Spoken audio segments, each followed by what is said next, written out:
Victory in the Pacific is a board war game published by the Avalon Hill Game Company in 1977. Based on the game system first used in War at Sea, also published by Avalon Hill, the game deals with the Pacific theater of operations of World War II. A two-player game that can last up to 5 hours. Each turn represents about 6 months, and units typically represent armies, air forces, and capital ships of the United States Navy, Royal Navy, Dutch Navy, and Imperial Japanese Navy. The board divides the Pacific Ocean into 13 sea zones. Each turn players commit their ship, air, and amphibious units to particular zones, and then a battle is fought in each zone, until one player retreats or is eliminated. Points of control are earned based on how many zones a player controls in that turn. Certain areas are worth more to one or both players than others.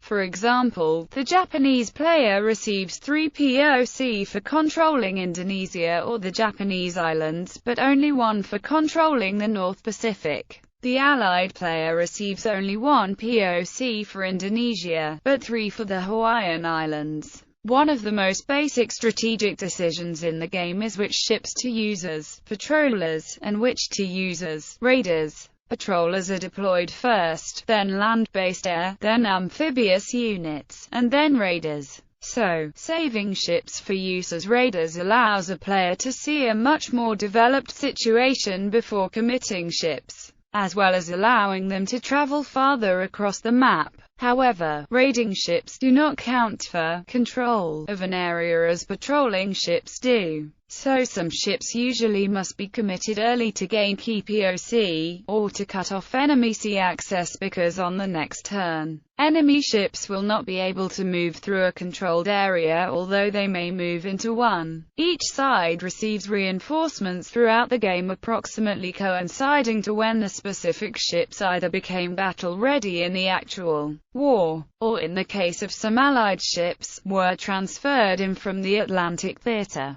The IJN receives most of its ships at the beginning of the game, with only a few reinforcements, while the United States' shipyards churn out ship after ship. At the beginning of turn 6, the Allied player receives massive U.S. carrier reinforcements which shift the fleet balance dramatically and force the Japanese into a defensive posture. However, in the first 5 turns the IJN's larger fleet usually runs up a large POC advantage, which even the USN's newly enlarged fleet may be hard-pressed to overcome in only 3 turns. This is somewhat mitigated because the Allied player gets to move second in every phase, e.g., he can wait to see where the IJN raiders are placed before placing his own raiders. And in battle he can see the results of Japanese attacks before allocating his own fire. This second move advantage for the USN is a large advantage for beginners. However, in expert play the IJN is considered to have the advantage,